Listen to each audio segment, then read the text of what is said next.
Message show करवा दिया। मैं इंट एज टाइप कास्ट करूँगी। टाइप कास्ट क्यों लगाया? जब भी यूज़र से वैल्यू लेते हैं तो इसकी वैल्यू डेटा टाइप स्ट्रिंग होती है। मुझे यहाँ पर जिस वैल्यू में सेव करना है तो इस वजह से मैंने यहाँ पे लिखा है। लेट सपोज इफ़ और एज, अगर बोर्ड निकाल दिया जाए इसका, इन एज इज़ ग्रेटर देन किसके होगा, 18 के हो, तो क्या प्रिंट करवाएगा? वही जो हमने लास्ट टाइम कास्ट किया था।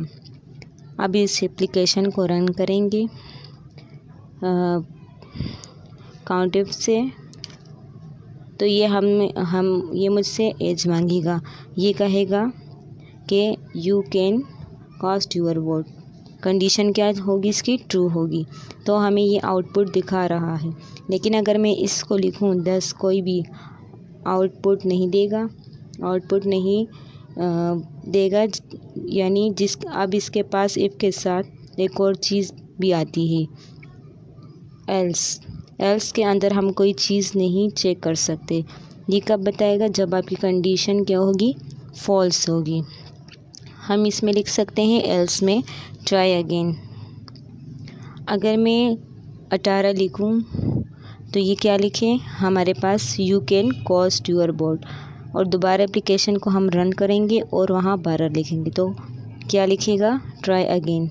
ये चीज़ इफ़ एल्स कहलाती है। अब एल्स इफ के लिए एक और काम करते हैं।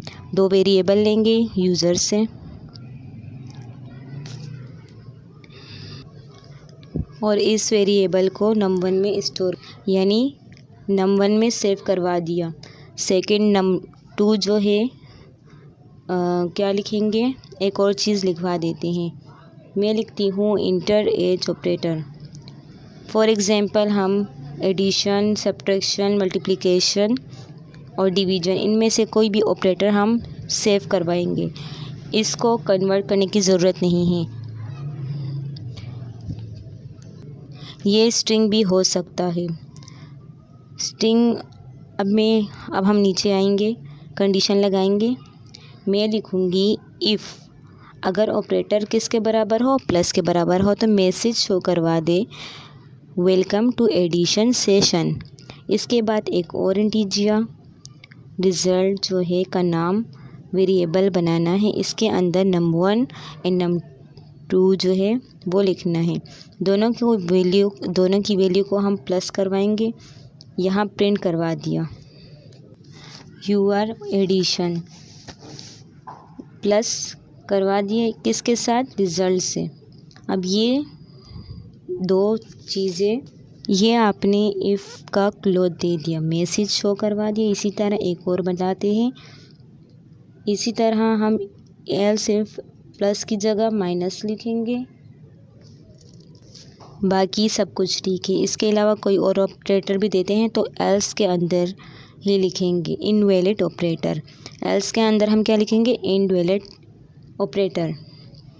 अब एप्लीकेशन को हम रन करेंगे। सबसे पहले जो है इंटर वैलिड ऑपरेटर्स, कोई भी ऑपरेटर्स देंगे। लेट सपोज मैंने प्लस दे दिया। अब मुझसे ये वैल्यू मांगेगा। पहली वैल्यू हम देंगे 25 और दूसरी वैल्यू हम क्या देंगे? 36। तो अब ये क्या बताएगा हमें? 61, यूर एडिशन इज़ 61। तो ये एल्स इफ क्या करवा रहा है? अब आपके पास एक और चॉइस भी है, आप माइनस भी दे सकते हैं, और अगर आप कोई भी वैल्यू के अंदर वैल्यू जो है गलत दे रहे हैं, लेट सपोज डेट आप जे लिखते हैं, तो ये क्या कह रहा है? इनवैलिड। अब कौन सा क्रॉस चलेगा? एल्स चल रहा है। ये चीज़ इफ़ एल्स यानी एल्स इफ कहलाती है।